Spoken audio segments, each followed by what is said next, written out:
किसानों के मुद्दे को लेकर के, ग्रामीण मुद्दों को लेकर के रिपोर्टिंग करना कितना खतरनाक हो सकता है और इसके क्या खामियाजा आपको उठाना पड़ सकता है, ये आप मनदीप पुनिया से बेहतर समझ सकते हैं। मनदीप पुनिया मेरे साथी पत्रकार हैं और किसान आंदोलन को लेकर के, ग्रामीण भारत को लेकर के लगातार खबरें दिखाते हैं, खबरें पहुंचाते हैं और बहुत डिटेल में, बहुत बारीकी के साथ में।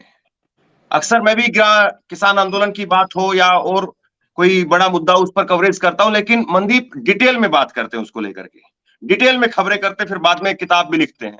लेकिन पिछले आंदोलन की तरह से अब दूसरे आंदोलन में फिर से मनदीप पुनिया का page, Facebook page, Twitter handle, Instagram और अब यूट्यूब भी वो बंद कर दिया गया।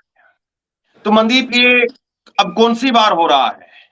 मतलब कई बार हो चुका है, लगातार हम लोग जैसे आपस में कांटेक्ट में रहते हैं तो हम देखते हैं कि काफी बार हो चुका है आपको लेकर के, और सोशल मीडिया पर भी लोग आपके पक्ष में आवाज उठाते हैं, तो कितनी बार ये हो चुका है? ये चौथी बार है जब हमारा सोशल मीडिया अकाउंट्स को बंद किया गया है, हमारे चैनलों को बंद किया गया है, चौथी बार है। इससे पहले एक बार बाढ़ वाले मामले में बंद किया गया था जब किसान आंदोलन कर रहे थे, उससे पहले मेवात वाले मामले में बंद किया था, और उससे पहले एक बार किसान आंदोलन में फिर बंद किया था। तो ये चौथी बार है, चौथी बार हो रहा है। अभी क्या वजह बताई गई है और आपका कौन कौन सा अकाउंट बंद है?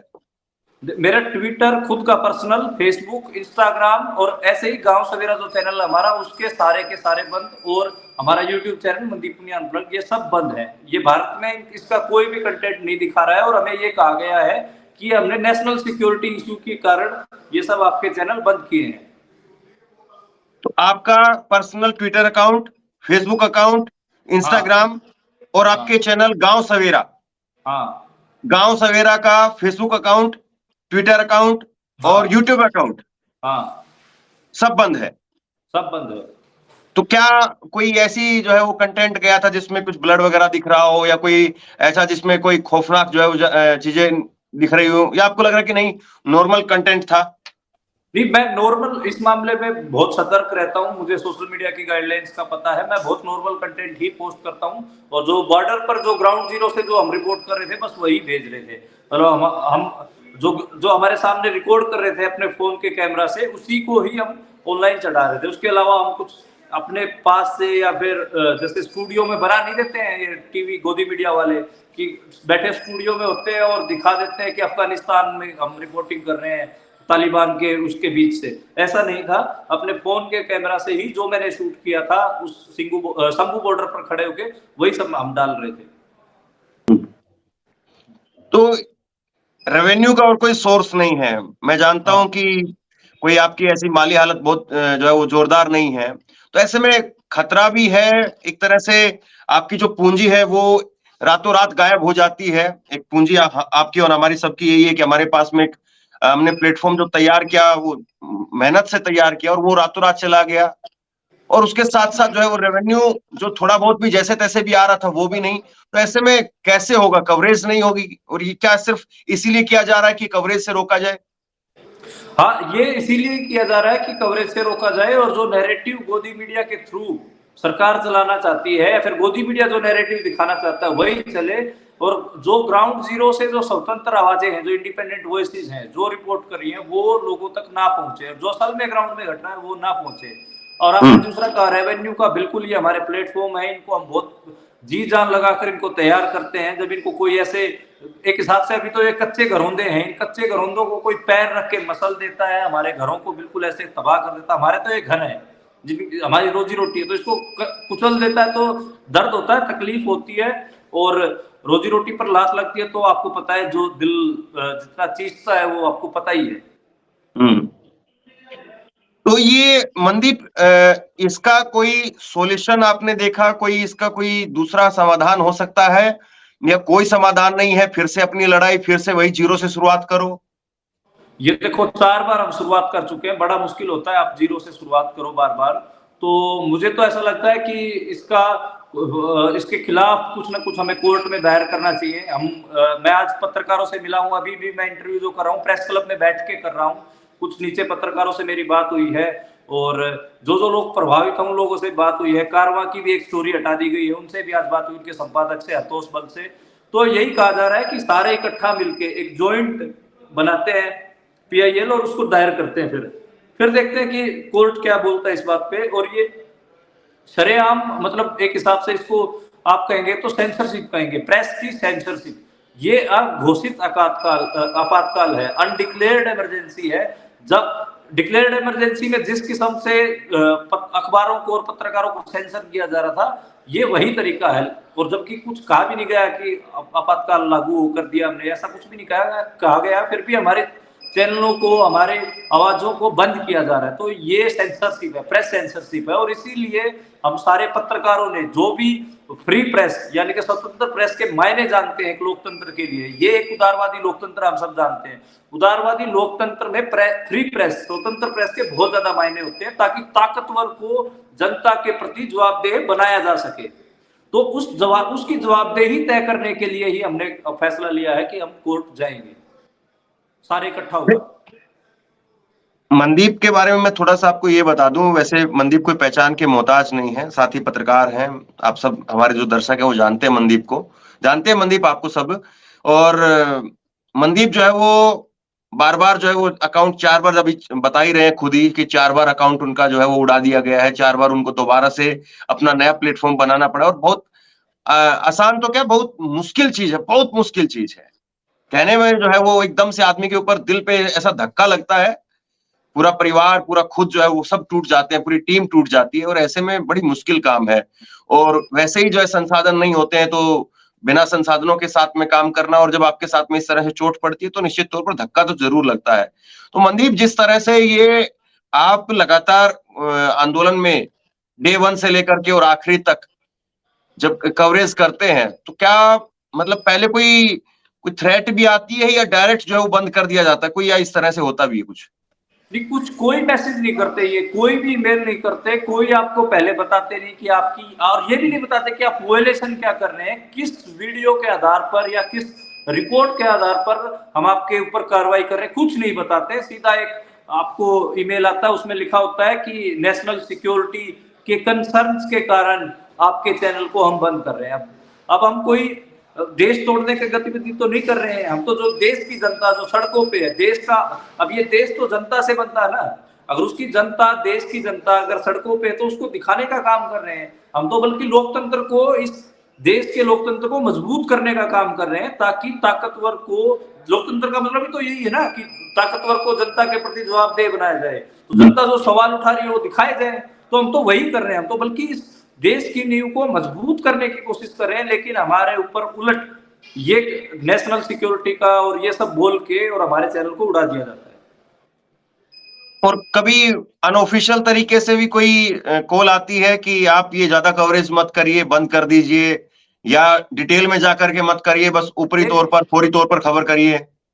एक बार एक अधिकारी मिलने आए थे मुझसे चंडीगढ़ में, वो लंबा मिले, और वो तब आए थे जब हमारा दोबारा चालू किया गया था गांव सवेरा का, अगस्त के महीने में। तो वो मिले मुझसे, उन्होंने डिटेल में बात की। उन्होंने कहा कि देखो, जब कोई सड़क रोकता है तो उससे जनता परेशान होती है, उससे कोई आंदोलन नहीं होता। तो आप अपनी खबर की हेडलाइन लगा रहे हैं कि किसानों ने किया की सड़क जाम और उनकी ये है मांगे, किसान हुए आंदोलित, उसको ऐसे लिखिए कि किसानों ने की सड़क जाम और जनता हुई परेशान। तो उन्होंने एक बकायदा प्रॉपर डिक्टेट किया मुझे कि आप खबरों को ऐसे दिखाएंगे। तो मैंने कहा कि देखो, वो कोई भी सड़क पे उतरता है वो ऐसे मजा लेने के लिए या दूसरे को परेशान करने के लिए नहीं उतरता है, बल्कि जब उतरता है जब वो खुद तकलीफ में होता है और उसकी आवाज नहीं सुनी जा रही होती, तब वो सड़क पर उतरता है। तो आप उनकी अगर आवाजें सुन लेंगे, उनके समाधान कर लेंगे, तो किसी को शौक नहीं है कि इतनी सर्दी में कोई सड़क पर आके बैठेगा।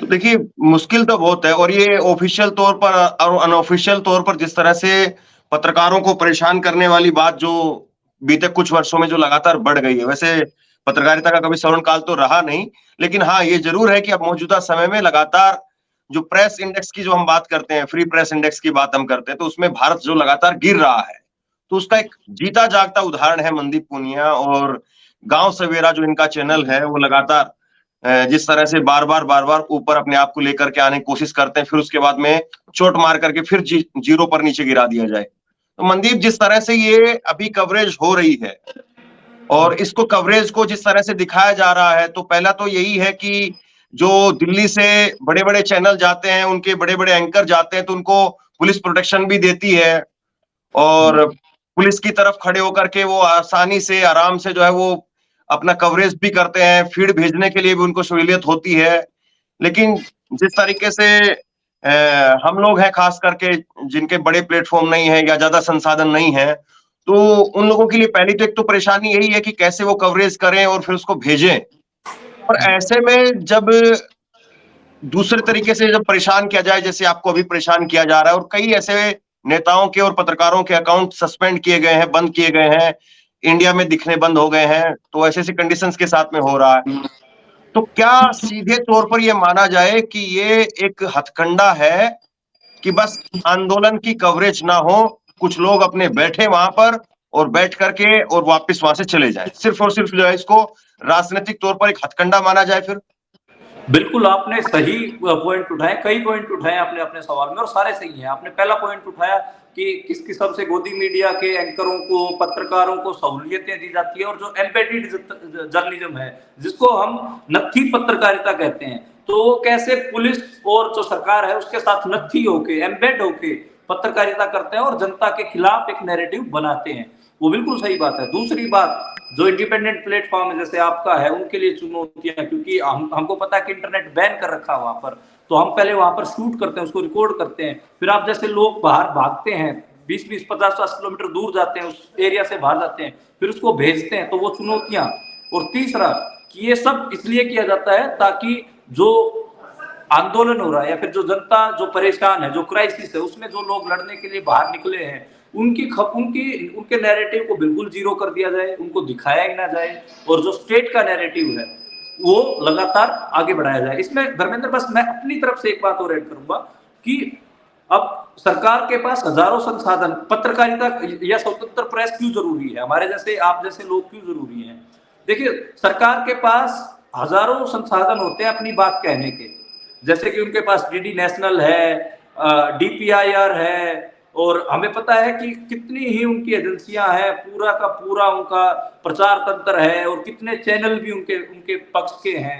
लेकिन जनता के पास ऐसा कोई संसाधन नहीं होता जिससे वो अपनी बात कह सके।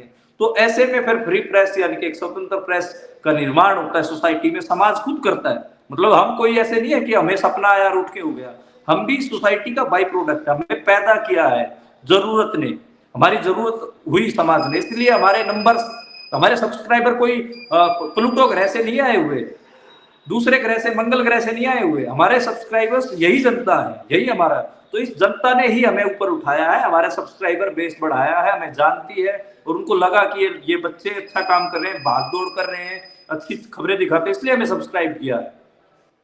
तो जरूरत की वजह से पैदा हुए हैं हम। सरकार के पास लाखों संसाधन अपनी बात कहने के, लेकिन जनता के पास नहीं है, इसलिए हमें बनाया जनता ने।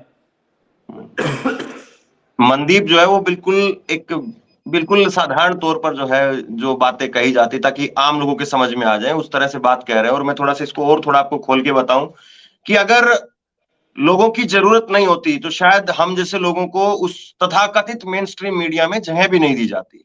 अब लोगों को लगा कि मेन स्ट्रीम मीडिया में जब हमारी बात ना दिखाई जा रही है, ना हमें सुना जा रहा है, तो ऐसे में चाहे हम कम संसाधनों में ही काम कर रहे हैं या उतनी बेहतरीन टेक्नोलॉजी के साथ में काम नहीं भी कर रहे हैं, तो भी लोग स्वीकार कर रहे हैं, क्योंकि लोगों को कम से कम अब उनकी बात सुननी है, देखनी है।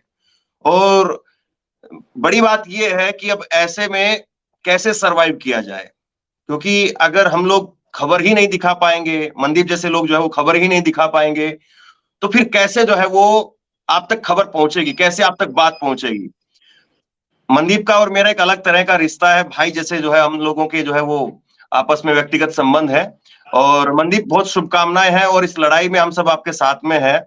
और जैसे ही जो है वो मनदीप का चैनल अगर रिस्टोर होता है या नया चैनल आता है, तो अपने दर्शकों के लिए मैं जरूर उसका लिंक शेयर करूंगा आप लोगों को। और मैं चाहूंगा कि मनदीप जैसे जितने भी लोग हैं, और खास तौर पर मनदीप गांव सवेरा, आप लोग खुद से सर्च करिए ट्विटर पर, फेसबुक पर, यूट्यूब पर, और सब्सक्राइब करिए, क्योंकि बहुत मुश्किल जो है वो हालातों में मनदीप जैसे जो पत्रकार हैं वो काम कर पाते हैं। और मनदीप वाकई बहुत मुश्किल हालात में काम कर रहे हैं।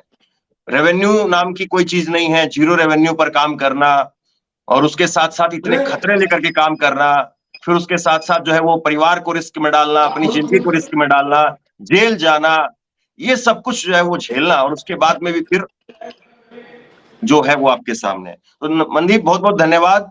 और आपको इस लड़ाई में आप अकेले नहीं हो, हम जैसे लोग और जितने भी हमारे जो दर्शक हैं वो सब आपके साथ हैं। शुक्रिया धर्मेंद्र, बिल्कुल आपका हमेशा साथ मिलता रहा है मुझे। पिछली बार चैनल बंद हुआ हो या फिर मेरे ऊपर व्यक्तिगत भी कोई दिक्कतें आती है तो धर्मेंद्र लगातार फोन करते हैं, मुझे गाइड करते हैं और बिल्कुल मेरे बड़े भाई है। मैं बिल्कुल ये ठोक के कहता हूँ कि हाँ मेरे बड़े भाई है धर्मेंद्र। नहीं, बड़ा और छोटा कुछ नहीं, हम भाई हैं।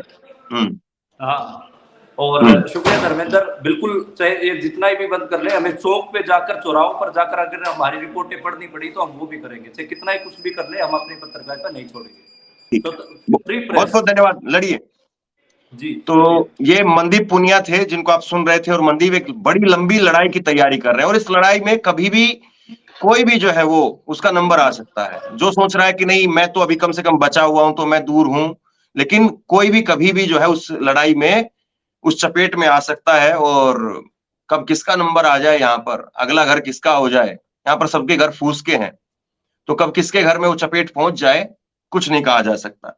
इसलिए बहुत जरूरी है कि जो लोग स्वतंत्र होकर के अपना काम कर रहे हैं, निष्पक्ष होकर के अपना काम कर रहे हैं, उनका साथ दीजिए, उनका सहयोग दीजिए, उनका सहयोग करिए और जैसे भी हो, जहां पर भी हो, जिस भी तरीके से हो, कम से कम लोगों तक ऐसे लोगों की आवाज जरूर पहुंचाइए। लोगों को बताइए कि देखिए ये सब कुछ हो रहा है, वरना आपको बड़े बड़े टीवी एंकर जो है वो दिख जाएंगे, बड़े बड़े टेक्नोलॉजी के साथ में वो लोग आएंगे। कई बार हमारी आवाज खराब हो जाती है, कई बार चेहरा ठीक नहीं आता है, कई बार जो वीडियो लेट पहुंचती है, लाइव नहीं कर पाते हैं, तो वो सारी समस्याएं होती हैं। लेकिन उसके बावजूद हम कोशिश करते हैं कि जो भी है जैसे भी है वो आप तक पहुंचाएं। तो बहरहाल मनदीप का अगर पेज रिस्टोर करते हैं या नया बनाते हैं तो मैं आपको जरूर पहुंचाऊंगा। और केवल मनदीप नहीं है, मैं ये कहूंगा इस लड़ाई में ना जाने कितने लोग हैं, कितने नेताओं के, कितने पत्रकारों के अकाउंट और कब किसका नंबर आ जाए कहा नहीं जा सकता। इसलिए आप लोगों की जिम्मेदारी अब हमसे ज्यादा हो गई है, आप दर्शकों की जिम्मेदारी हमसे ज्यादा है और वो जिम्मेदारी ये है कि हाथ पकड़ करके रखिए, हाथ मत छोड़िए। अगर आप लोग भी हाथ छोड़ देंगे तो फिर बहुत मुश्किल हो जाएगा, लेकिन अगर आप लोग हाथ पकड़ के रखेंगे तो फिर चीजें बहुत आसान हो जाती है। शेयर कीजिए इस बातचीत को और आपकी जो भी राय हो, आजाद पत्रकारिता को लेकर के आपकी जो भी सोच हो, वो नीचे कमेंट बॉक्स में लिख करके जरूर बताइए। और इसी तरह की तमाम खबरों के लिए ऑनलाइन न्यूज इंडिया को सब्सक्राइब कीजिए। आपका बहुत बहुत धन्यवाद।